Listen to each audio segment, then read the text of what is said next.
इस लेक्चर में यहाँ पर हम बात करने वाले हैं हॉर्नर्स वर्ड्सवर्थ एमोन्स रिएक्शन के बारे में। देखिए ये रिएक्शन अगर नेट और गेट के पॉइंट ऑफ व्यू से देखा जाए तो काफी ज्यादा इंपॉर्टेंट रिएक्शन है। और साथ के साथ ही बता देता हूं, अगर आपने कभी विटिग रिएक्शन पढ़ी हो, विटिग रिएक्शन के बारे में आपने सुना हो, अगर पढ़ी भी होगी मैं मान के चल रहा हूं, तो ये जस्ट विटिग रिएक्शन के जैसी है। मतलब जो कॉन्सेप्ट अपन विटिग रिएक्शन में काम में लेते थे as it is same concept यहाँ पर भी काम में आएगा। यू मान सकते हैं कि ये रिएक्शन विटिग रिएक्शन की एडवांस रिएक्शन है, मतलब उसका ही एक तरह से एडवांस वर्जन है। अब यहाँ पर मैं आपको बता देता हूं कि जो ये रिएक्शन है, ये रिएक्शन किन कंपाउंड के बीच होती है। ये रिएक्शन होते हैं कार्बोनिल कंपाउंड। कार्बोनिल कंपाउंड में एल्डिहाइड भी हो सकता है, कीटोन भी हो सकता है। इसकी रिएक्शन कार्बोनिल कंपाउंड की रिएक्शन यहाँ पर अपन को फॉस्फोनेट एस्टर के साथ करवानी होती है स्ट्रॉन्ग बेस की प्रेजेंस में। स्ट्रॉन्ग बेस की फॉर्म में यहाँ पर क्या हो सकता है, जैसे NaH हो सकता है या फिर कोई दूसरा भी स्ट्रॉन्ग बेस हो सकता है, कोई दिक्कत वाली बात नहीं है। और सबसे बड़ी बात यहाँ पर है कि इस रिएक्शन में जो फाइनली प्रोडक्ट बनता है वो ई एल्कीन यहाँ पर बेसिकली बनता है। क्या बनता है, ई एल्कीन। तो ये इसका बेसिक है। अब मैं यहाँ पर थोड़ा सा एक एग्जांपल के थ्रू आपको समझाने का प्रयास करता हूं। जैसे मान के चलना कि यहाँ पर मैंने ये ले लिया, ये क्लियर है। यहाँ पर ये कार्बोनिल कंपाउंड हो गया, अभी एल्डिहाइड लिया है, जरूरी नहीं एल्डिहाइड हो, एल्डिहाइड भी हो सकता है, कीटोन भी हो सकता है, कोई दिक्कत वाली बात नहीं। अब यहाँ पर फॉस्फोनेट एस्टर में आपको बता रहा हूँ, फॉस्फोनेट एस्टर यहाँ पर मैंने ये ले लिया, जैसे P डबल बॉन्ड O, यहाँ पर देखो ये P डबल बॉन्ड O, यहाँ पर OET है ना, यहाँ पर ये OET और यहाँ पर हमने ये कर दिया जैसे C double bond O OET, ये फॉस्फोनेट एस्टर हो गया। अब देखो ध्यान से समझने की कोशिश करना, यहाँ पर स्ट्रॉन्ग बेस अपन को काम में लेना है। जैसे ये NaH आपको पता है क्या है भाई, स्ट्रॉन्ग बेस है। NH क्या स्ट्रॉन्ग बेस है। स्ट्रॉन्ग बेस यहाँ से इस एसिडिक हाइड्रोजन को निकाल देगा ये, और इस एसिडिक हाइड्रोजन को निकालने पर देखो यहाँ पर इससे क्या बनेगा, इससे क्या बनेगा, देखो P double bond O OET और यहाँ पर भी ये हो गया OET और यहाँ पर एक्चुअली ये हो गया ये माइनस और यहाँ पर ये डबल बॉन्ड O और यहाँ पर OET है ये। अब आपको पता है कि यहाँ पर जो ये एनाइन बना है, ये एनाइन काफी ज्यादा स्टेबल है भाई। ये स्टेबल क्यों है, क्योंकि ये डीलोकलाइज हो सकता है, ये इधर भी डीलोकलाइज हो सकता है और ये इधर भी डीलोकलाइज हो सकता है ना। तो ये हाईली स्टेबल है, कुल मिलाकर एक स्टेबलाइज्ड इलाइड की तरह काम कर रहा है। किसकी तरह, स्टेबलाइज्ड इलाइड की तरह काम कर रहा है।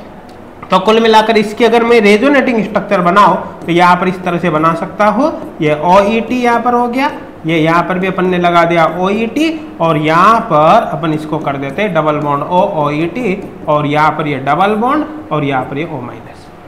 क्लियर यहाँ तक। अब देखो ध्यान देना, ये स्टेबलाइज्ड इलाइड है और आपने अच्छे से पढ़ा होगा अगर कोई स्टेबलाइज्ड इलाइड है तो वो ई एल्कीन देती है प्रोडक्ट के फॉर्म में, और नॉट स्टेबलाइज्ड इलाइड है, कौन सी नॉट स्टेबलाइज्ड इलाइड है तो वो मेजर एल्कीन जेड देती है ना। अगर आपने विटिग रिएक्शन ढंग से पढ़ी होगी तो आपने ये देखा होगा, और विटिग रिएक्शन नहीं पढ़ी हो तो भाई विटिग रिएक्शन का जो लिंक है ना मैं इसी वीडियो के डिस्क्रिप्शन में आपको अवेलेबल करवा दूंगा। आप विटिग रिएक्शन का वीडियो जरूर देख लेना, अगर आपके कंफ्यूजन है तो वहां से क्लियर हो जाएगा, है ना। देखो ये सारे के सारे कॉन्सेप्ट विटिग रिएक्शन के ही काम में आ रहा है, तो विटिग रिएक्शन मान के चलो आपको आना चाहिए, तो आती है बहुत अच्छी बात है, नहीं आती तो विटिग रिएक्शन देख लेना, वहां से आपको पता चल जाएगा, पूरा लिंक आपको डिस्क्रिप्शन में मिल जाएगा। अब यहाँ पर देखो ध्यान से समझने की कोशिश करना, जब अपन विटिग रिएक्शन में एक्चुअली करते क्या है, विटिग रिएक्शन में यू करते हैं अपन, जैसे कार्बोनिल कंपाउंड है, ठीक है, और यहाँ पर अपन ने लिया जैसे फॉस्फोरस इलाइड, ये फॉस्फोरस इलाइड है ना, इसको मैं ऐसे कर देता हूँ जैसे ये कार्बोनिल कंपाउंड और यहाँ पर ये फॉस्फोरस इलाइड या फोस्फोनिम इलाइड हो गया, फोस्फोनिम इलाइड, ये CH2 वगैरह कुछ भी ले सकते हैं, यहाँ पर कोई दिक्कत वाली बात नहीं है। ये यहाँ पर जो भी ग्रुप हो, तो विटिग रिएक्शन में एक्चुअली ये काम करते हैं अपन, यहाँ पर ये यहाँ पर हम डबल बॉन्ड बना देते हैं। अब यहाँ पर एक्चुअली क्या देखते हैं कि अगर ये स्टेबलाइज्ड इलाइड है तो ई एल्किन यहाँ पर मेजर बनाते हैं, और ये नॉट स्टेबलाइज्ड इलाइड है तो फिर जेड एल्किन मेजर बनाते हैं। यहाँ पर भी बिल्कुल सेम टू सेम काम कर रहा है। आपको ये तो पता चल ही गया कि स्टेबलाइज्ड इलाइड है, स्टेबलाइज्ड इलाइड है तो बनने वाले एल्किन कौन सी होगी, ई होगी, है ना। तो यहाँ पर हमने यही लिखा है, ठीक है। अब आपको फाइनल प्रोडक्ट कैसे बनाना है, फाइनल प्रोडक्ट के लिए आपको कुछ भी नहीं करना, आप सीधा सीधा ये देखो, यहां से इसको हटाओ और यहां से इसको हटाओ, और इन दोनों यहां से करता हूं मैंने, इसमें से H निकाल दिया ना अपन, ये यहां से इनको हटा दो आप, ये और इस कार्बन के बीच डबल बॉन्ड बना दो। अगर यहाँ पर आपको समझने में दिक्कत आ रही हो तो देखो यहाँ पर ये पार्ट लिया ना, ये पार्ट यहाँ से ले लो आप, यहाँ से। अब बिल्कुल आपको सेम दिखेगा। सेम कैसे? ऐसे देखो, यहाँ पर इलाइड का कौन सा डबल बॉन्ड हटाकर और यहाँ ऑक्सीजन हटाकर अपन ने इस कार्बन के बीच डबल बॉन्ड बना दिया। बिल्कुल सेम यहाँ पर भी करना है। यहाँ से ऑक्सीजन हटाओ और यहाँ से ग्रुप हटा दो। अब ये जो कार्बन है, ये वाला कार्बन, ये कार्बन और ये जो कार्बन है, ये इन दोनों कार्बन के बीच आपको डबल बॉन्ड बनाना है। बस यही आपका फाइनल प्रोडक्ट होगा। तो यहां पर मुझे करना क्या है, देखो ध्यान देना, समझना। ये कार्बन लिया, यहां पर ये R, ठीक है, यहां पर H है ना, ये कार्बन और इस कार्बन, ये कार्बन इससे क्या जुड़ा है, यहाँ पर COOET जुड़ा है, तो ये COOET ये, और दूसरा क्या यहाँ पर H होगा, H। बस यहाँ पर डबल बॉन्ड बना दो, है ना। बस आपको क्या ध्यान रखना है, यहाँ पर आपको ई एल्किन बनाने है। कौन से एल्किन बनाने है भाई? ई एल्किन बनाने है। तो आप देख सकते हो यहाँ पर ये ई एल्किन ही है जो कि मेजर प्रोडक्ट की फॉर्म में यहाँ पर होगा, ये मेजर होगा, ये मेजर होगा। और ई एल्किन क्यों बनी? क्योंकि यहाँ पर ये स्टेबलाइड इलाइड बन गई। क्लियर है? बाकी पूरी मैकेनिज्म लिखने की कोई आवश्यकता नहीं। मैकेनिज्म बिल्कुल वैसी ही होती है जैसे कि विटिक रिएक्शन में है, बिल्कुल सेम है मैकेनिज्म। अगर आप लिखोगे तो क्या होगा कि ये जो नेगेटिव है ये सबसे पहले यहाँ पर अटैक करेगा, तो यहाँ पर क्या होगा, है ना, इसका अटैक यहाँ पर होते यहाँ O- बनेगा, फिर जो O- होगा इस फॉस्फोरस के साथ इंटरेक्शन करके 4 मेंबर्ड रिंग बनाएगा, फिर वो डिकम्पोज होकर बिल्कुल ये बनाएगा। वो सब आपको करने की आवश्यकता नहीं है। बिल्कुल जैसा विटिक रिएक्शन में देखते हैं वैसा ही। फिर बता रहा हूँ, विटिक रिएक्शन आपको आनी चाहिए। नहीं आती है तो वीडियो देख लेना, लिंक आपको डिस्क्रिप्शन में मिल जाएगा। आई थिंक यहां पर अब आपके क्लियर हो गया होगा, मेरे हिसाब से कोई डाउट नहीं होगा। अब देखो ये प्रोडक्ट बन गया यहां पर फाइनली, ठीक है। अब इसी कॉन्सेप्ट को अपन काम में लेकर अपन यहां पर कुछ क्वेश्चन सॉल्व करके देखते हैं ताकि आपके कोई डाउट यहां पर नहीं रहे। जैसे अच्छा एक चीज मैं आपको और बता देता हूं, देखो जब विटिक इस रिएक्शन से कोई क्वेश्चन आएगा तो दो तरह की पॉसिबिलिटी यहां पर हो सकती है। कौन सी? कि हो सकता है आपको इस तरह से पोस्पोनेट एस्टर डायरेक्ट दे दिया जाए, पोस्पोनेट एस्टर और स्ट्रॉन्ग बेस। और पोस्पोनेट एस्टर अगर आपको डायरेक्ट दे दिया तो आपको कुछ भी नहीं करना, इस कार्बन और इस कार्बन के बीच डबल बॉन्ड बनाना है, ई एल्किन बनानी है, आपका काम खत्म, प्रोडक्ट बन गया। लेकिन हो सकता है आपको पोस्पोनेट एस्टर दिया ही नहीं जाए क्वेश्चन में, बल्कि आपको एक ऐसी कंडीशन दे दी जाए, उस कंडीशन के द्वारा आपको सबसे पहले पोस्पोनेट एस्टर बनाना पड़े और फिर जो पोस्पोनेट एस्टर बनता है उसकी रिएक्शन कार्बोनिल से करवाई जाए। तो दो तरह से क्वेश्चन बन सकते हैं भाई। एक तो पोस्पोनेट एस्टर डायरेक्ट दे दिया जाए, बहुत खुशी की बात है, कुछ करने की आवश्यकता ही नहीं। लेकिन अगर पोस्पोनेट डायरेक्ट नहीं दिया तो ऐसे केस में आपको क्या करना पड़ेगा, पहले पोस्पोनेट एस्टर बनाना पड़ेगा जो कंडीशन रिएक्शन में दे रखी है उसके अकॉर्डिंग, फिर उसकी रिएक्शन कार्बोनिल से आपको करवानी पड़ेगी। देखो विटिक रिएक्शन में भी तो यही करते हैं। क्या करते हैं विटिक रिएक्शन में? विटिक रिएक्शन में भी यही करते हैं कि वो अगर आपको फोस्फोनिमिलाइड डायरेक्ट दे दी तो डायरेक्ट आप रिएक्शन करा के प्रोडक्ट बना दो। लेकिन अगर ये डायरेक्ट नहीं दिए तो आपको फिर कंडीशन दी जाएगी जिसके द्वारा आप सबसे पहले फोस्फोनिमिलाइड बनाओगे, फिर फोस्फोनिमिलाइड की रिएक्शन इससे करवाओगे। बिल्कुल यहाँ पर भी ऐसा ही किया जा सकता है। अब मैं आपको यहाँ पर क्वेश्चन सॉल्व करके दिखाता हूं। तो चलो यहाँ पर देखते हैं भाई, यहाँ पर अपन देख लेते हैं क्वेश्चन। देख क्या दे रखा है आपको, the product of the following sequence of the reaction. Net का क्वेश्चन है, ऑलरेडी नेट के अंदर पूछा जा चुका है। अब देखो ध्यान से समझने की कोशिश करना। सबसे पहले तो आप क्या कर सकते हो, वीडियो को पॉज करके खुद इसको ट्राई करो, खुद इसको ट्राई करो, उसके बाद फिर वीडियो देखना, आपको पता चलना चाहिए आपको आ रहा है या नहीं आ रहा। देखो यहाँ पर अगर इस केस में मैं देखता हूं तो आपको कार्बोनिल कंपाउंड तो यहाँ पर दिखाई दे रहा है, लेकिन कोई फॉस्फोरस यहाँ पर फॉस्फोनेट एस्टर आपको दिखाई नहीं दे रहा, कोई फॉस्फोनेट एस्टर नहीं दिखा दे रहा। मैंने बताया था ना, हो सकता है ऐसी कंडीशन आपको दे रखी हो जिससे आप पहले फॉस्फोनेट एस्टर बनाओ। तो यहाँ पर अगर आप ध्यान से देखोगे तो आपको क्या दे रखा है, समझने की कोशिश करना। देखो यहाँ पर आपको ये दे दिया BrCH2Me, तो यहाँ पर ये जैसे Br है ना, और यहाँ पर अपन ने कर दिया CH2OMe, BrCH2OMe, ये आपको यहाँ पर दे दिया भाई, है ना, OMe। क्लियर हो गया, इसको ऐसे लिख दिया। यहाँ पर क्या दे रखा है आपको, ये दे रखा है भाई, है ना, P और इससे 3 OET जुड़ा हुआ है, 3 OET ये, ठीक है। यहाँ पर लॉन पेयर होता है, आपको पता है, ये न्यूक्लियोफाइल की तरफ बिहेव करेगा। और ये क्या है, लिविंग ग्रुप है, तो सिंपल SN2 रिएक्शन यहाँ पर हो जाएगी और यहाँ से इस Br को बाहर निकाल देगी। क्लियर है? अब देखो मैं यहाँ पर इसको ऐसे लिख देता हूँ, यहाँ पर इसको ऐसे लिख रहा हूँ, जैसे ये P और यहाँ पर क्या हो गया भाई OET, समझ में आ रहा है ना।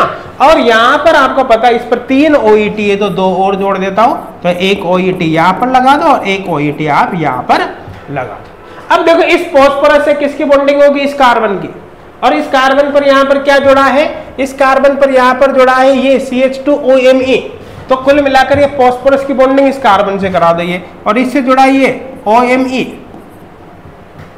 है ना, इस कार्बन से क्या जुड़ा है, OMe हो गया यहां पर। अब देखो जैसे इस फॉस्फोरस की बॉन्डिंग इस कार्बन से होगी, यहाँ पर फॉस्फोरस पर पॉजिटिव आएगा, पॉजिटिव आते देखो आपको पता है ये लोन पेयर है, और आपको पता है फॉस्फोरस ऑक्सीजन की बॉन्डिंग काफी स्ट्रॉन्ग होती है। क्यों होती है, क्योंकि यहाँ पर स्ट्रॉन्ग p पाई डी पाई बैक बॉन्डिंग होती है, जिसके कारण ये बॉन्डिंग काफी स्ट्रॉन्ग होती है। और जैसे ही आपको पता है कि ये यहां से आपको ट्रांसफर होगा तो ऑक्सीजन पर पॉजिटिव आएगा, समझ में आ रहा है ना, ऑक्सीजन पर पॉजिटिव आएगा। ये जो केस है इसको भी मैं ऐसे लिख देता हूं, एथिल ग्रुप को यहां पर इस तरह से लिख देता हूं भाई, एथिल ग्रुप को ऐसे लिख देता हूं, यहां से ऐसे हो गया ना CH2CH3, ठीक है। तो आपको पता है कि यहां से Br- बाहर निकला ही नहीं निकला, तो यहां पर ही मैं कर देता हूं ये Br-, तो एक्चुअली यहां पर क्या होगा, ये यहां से यहां पर टूटते ही इस पर प्लस आएगा, प्लस आते ही एक अच्छे लिविंग ग्रुप में कन्वर्ट होगा, इसका टेक यहां पर होगा, और कुल मिलाकर ये यहां से यहां चला जाएगा। आई थिंक बहुत अच्छे से क्लियर हो गया होगा। तो फाइनली अगर देखा जाएगा तो ये एथिल ब्रोमाइड तो बाहर निकल गया, CH2C2H5Br, और यहाँ पर ये हो गया डबल बॉन्ड O, तो यहाँ पर P डबल बॉन्ड O, और इससे क्या जुड़ा है भाई OET, यहाँ पर OET है ना, और यहाँ पर ये जुड़ा है OMe। तो अब इस केस में अगर आप देखोगे तो ये बन गया, ये फॉस्फोनेट एस्टर बन चुका है। तो कुल मिलाकर यहां पर आपको फॉस्फोनेट एस्टर डायरेक्ट नहीं दिया इस क्वेश्चन में, सबसे खास बात है, बल्कि इस क्वेश्चन में ऐसी कंडीशन आपको दे दी जिसके बेसिस पर आप सबसे पहले फॉस्फोनेट एस्टर बनाओगे। फॉस्फोनेट एस्टर बन गया, उसके बाद एक स्ट्रॉन्ग बेस आपको दे रखा है, तो यहां पर इसको ट्रीट किया किससे, स्ट्रॉन्ग बेस से, NaH। स्ट्रॉन्ग बेस क्या करेगा, इस एसिडिक हाइड्रोजन को निकाल देगा, यहां से इसको निकाल देगा, इसको निकालते नेगेटिव आएगा नहीं आएगा, तो यहाँ पर P double bond O OET हो गया, समझ में आ रहा है, यहाँ पर भी क्या हो गया OET हो गया, समझ में आ रहा है, और यहाँ पर ये हो गया OMe है, यहाँ पर क्या हो गया माइनस हो गया, समझ में आ रहा है, ये फॉस्फोनेट एस्टर बन गया। अब ये फॉस्फोनेट एस्टर बन गया, अब इसकी रिएक्शन इस कार्बोनिल से होगी, तो यहाँ पर अपन को कार्बोनिल से रिएक्शन करवानी है, कार्बोनिल। तो देखो अब आपको करना क्या है, यहाँ पर आपको क्या करना है भाई, यहाँ पर इस केस में देखो मैंने क्या बताया कि आप यहां से ये करो, इसको बाहर निकाल दो, इसको बाहर निकाल दो, और इस कार्बन और इस कार्बन के बीच सीधा डबल बॉन्ड बना दो, यही बताया था सीधा मैंने तरीका आपको, ठीक है ना। तो यहां पर ये होगा, देखो ये रिंग हो गई, अब ये डबल बॉन्ड, अब इस कार्बन और इस कार्बन के बीच डबल बॉन्ड बनाना, इस कार्बन से क्या OMe जुड़ा है, तो इस कार्बन से ये OMe जुड़ा रहेगा, ये प्रोडक्ट बन गया। लेकिन ये रिएक्शन का प्रोडक्ट तो है, लेकिन सबसे बड़ी बात क्या है, इस रिएक्शन में एक स्टेप और दे रखा है यहाँ पर हाइड्रोलिसिस का, तो आपको देखना पड़ेगा क्या इसका हाइड्रोलिसिस पॉसिबल है तो आपको भी करवाना पड़ेगा। तो अब ये जो यहाँ पर बना है इसका आपको हाइड्रोलिसिस करना पड़ेगा भाई। तो आपको पता है ये जो है इससे क्या मिलेगा H+, इससे क्या मिलेगा H+, और आपको ये भी पता है लोन पेयर इसके कॉन्जुगेशन में डीलोकलाइज होगा, तो ये जब डीलोकलाइज होगा तो इस कार्बन पे नेगेटिव आएगा, तो यहाँ पर क्या होगा, यहाँ पर आप देख सकते हो कि यहाँ से जो H+ होगा ये H+ यहाँ पर अटैक करेगा, और ऐसे केस में यहाँ पर एक्चुअली क्या होगा, देखो ध्यान से समझना, ये यहाँ पर हो गया और यहाँ पर ये OMe, और आपको पता है यहाँ पर ये डबल बॉन्ड हो जाएगा और यहाँ पर ये प्लस चार्ज आ जाएगा।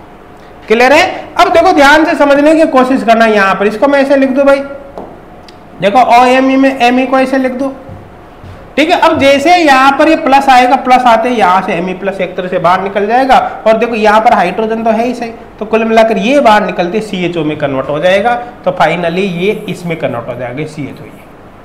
तो आपका आंसर यहाँ पर होगा वो एक्चुअली C ऑप्शन होगा। देखो बिल्कुल सिंपल सा क्वेश्चन है, बहुत अच्छे से मेरे हिसाब से आपके समझ में आ गया होगा, किसी को भी किसी प्रकार का कोई डाउट यहाँ पर अब नहीं होगा। हाँ क्लियर है भाई, क्वेश्चन क्लियर है, क्लियर है, कोई डाउट तो नहीं किसी को, है ना। बिल्कुल सिंपल है। इस केस में आपको फॉस्फोनेट एस्टर दिया ही नहीं, लेकिन ऐसी कंडीशन दे दी जिससे आपने सबसे पहले फॉस्फोनेट एस्टर बना दिया। अब फॉस्फोनेट एस्टर बनने के बाद तो कुछ भी नहीं, इनको हटाओ और प्रोडक्ट आप सीधा यहाँ पर बना दो। मेरे हिसाब से कोई डाउट नहीं होगा, सब कुछ यहाँ पर क्लियर हो गया होगा। अब आगे चलते हैं भाई नेक्स्ट क्वेश्चन की ओर, नेक्स्ट क्वेश्चन की ओर चलते हैं। देखो यहाँ पर ये क्वेश्चन आपको दे रखा है, अब इस क्वेश्चन में देखो क्या प्रोडक्ट बनेगा, देखो यहाँ पर डीबीयू आपको दे रखा है। डीबीयू क्या होता है, नॉन न्यूक्लियोफिलिक बेस होता है, मतलब ऐसे बेस होते हैं ये जो न्यूक्लियोफाइल की तरह बिहेव नहीं करते, केवल और केवल स्ट्रॉन्ग बेस की तरह बिहेव करते हैं। जैसे एलडीए होता है ना, एलडीए का नाम तो बहुत सुना होगा, लिथियम डाइआइसोप्रोपिलेमाइड, है ना, बिल्कुल एलडीए के समान ही डीबीयू भी होता है ना। डीबीयू क्या होता है, ये बेस होता है स्ट्रॉन्ग बेस। ये क्या है भाई, स्ट्रॉन्ग बेस है। समझ में आ रहा है नहीं आ रहा? अभी स्ट्रॉन्ग बेस है तो देखो यहाँ पर ये एसिडिक एच है, इसको निकाल देगा, और फोस्फोनेट एस्टर, ये फोस्फोनेट एस्टर दे रखा है, ये है ना पी डबल बॉन्ड ओ, ऐसे लिख सकता हूँ इसको मैं, फिर इससे 2 एमई जुड़ा है OMe, ठीक है, तो इसको निकाल देगा। तो यहाँ पर देखो समझने का प्रयास करना है यहाँ पर एक्चुअली होगा क्या। देखो मैं यहाँ पर इसको लिख रहा हूं, अब इस ग्रुप को यहाँ पर लिख रहा हूं, देखो N और यहाँ पर ये BOC, और देखो यहाँ पर इसका तो कुछ बिगड़ेगा ही नहीं, एज इट इज रहेगा। तो वेज पर जो ग्रुप दे रखा है उसको वेज पर रखो, और यहाँ पर P डबल बॉन्ड O, और इससे आपको जोड़ना है 2 ME OMe, और यहाँ पर आ गया माइनस। क्लियर, ये जोड़ दिया मैंने यहाँ पर, ठीक है। अब यहाँ पर देखो ध्यान देना, ये आपका फोस्फोनेट एस्टर से हमने ये बना दिया ये 9, क्लियर है, मतलब एक इलाइड बना दी यहाँ पर, वही स्टेबलाइड इलाइड। अब ये जो इलाइड बनी है इसकी रिएक्शन आपको कार्बोनिल से करनी है, तो देखिए कार्बोनिल हो गया CHO हो गया ना, इधर तो कार्बोनिल है ही नहीं, तो ये पूरा का पूरा जो ग्रुप है इसको तो मैं R मान लेता हूं यहाँ पर। तो कुल मिलाकर अगर मैं इसको R मानता हूं तो यहाँ पर कंपाउंड हो गया R, और इससे क्या जुड़ा ये CHO, तो ये CH डबल बॉन्ड O, इस पूरे कंपाउंड को मैं ऐसे बना देता हूं। तो यहाँ पर आप ध्यान देना, यहाँ पर अपन क्या कर सकते हैं, यहाँ पर क्या कर सकते हैं, रिएक्शन कैसे कर सकते हैं। देखो ये यहाँ पर हो गया जैसे O डबल बॉन्ड CHR है। अब आपको कुछ भी नहीं करना, मैंने तरीका क्या बताया आपको फाइनल प्रोडक्ट बनाने के लिए, कि आप इस पूरे ग्रुप को इस ऑक्सीजन सहित निकाल दो, और इस कार्बन ये हो गया ना, इस कार्बन और इस कार्बन के बीच डबल बॉन्ड बना दो। क्लियर, यहां तक, यहां से नहीं, यहां से नहीं, यहां से, है ना, यहां से ये इसको निकाल दो, और इस कार्बन और इस कार्बन के बीच डबल बॉन्ड बना दो, और ई सेलेक्टिव बनाना है ना, ई बनाना है यहाँ पर, ध्यान रखना। तो कुल मिलाकर यहाँ पर क्या होगा, ये तो एज इट इज रह जाएगा पूरा का पूरा, ठीक है ना। तो यहाँ पर मैं इसको थोड़ा सा नीचे की तरफ ले लेता हूँ, कोई दिक्कत वाली बात नहीं है, यहाँ पर ले लेता हूँ, और ये यहाँ पर हमने बना दिया, ये N, यहाँ पर ये BOC, और यहाँ पर ये वेज पर जैसा ही वैसा रखो, है ना, और यहाँ पर ये डबल बॉन्ड O भी है भाई, तो लगा देता हूँ मैं यहाँ पर ये डबल बॉन्ड O। क्लियर है। अब इस कार्बन और इस कार्बन के बीच डबल बॉन्ड बनाना है और ई सेलेक्टिव बनाना है, तो यहाँ पर ये होगा, यही आपका फाइनल प्रोडक्ट होगा। बस यहाँ पर ध्यान देना, ये जो R है, R एक्चुअली क्या है, ये पूरा ग्रुप है, इसकी जगह पर R माना है, तो आप इस R को इससे रिप्लेस करके प्रोडक्ट को मैच करके देख सकते हैं। अब चलो देखते हैं, यहाँ पर देखो इसका कुछ नहीं बिगड़ा, मतलब इसकी स्टीरियो वगैरह चेंज नहीं होगी, इसका भी कुछ नहीं बिगड़ा, ये भी एज इट इज ग्रुप रहेगा।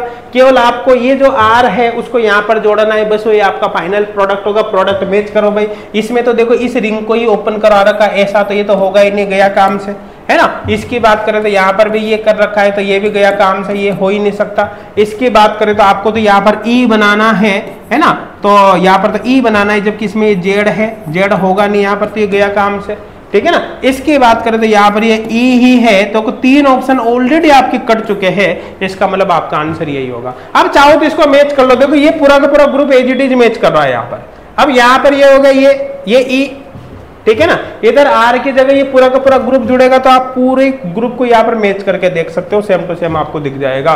तो सी ऑप्शन यहाँ पर आएगा।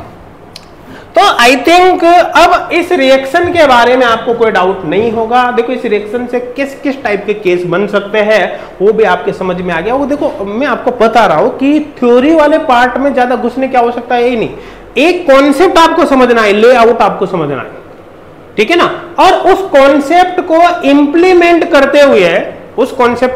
करते हुए हम क्या करेंगे, अपन क्वेश्चन प्रैक्टिस करो।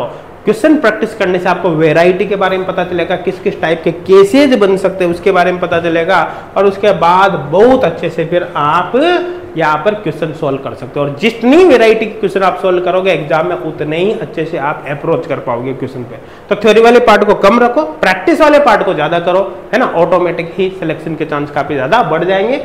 नेट और गेट दोनों ही एग्जाम के लिए काफी इंपॉर्टेंट रिएक्शन है, और बता रहा हूं एक तरह से विटिग रिएक्शन का एडवांस वर्जन है, है ना। तो अगर आपको विटिक रिएक्शन नहीं आती है तो लिंक आपको डिस्क्रिप्शन में मिल जाएगा, आप विटिक रिएक्शन जरूर देख लेना ताकि आपके किसी भी प्रकार का कोई डाउट नहीं हो।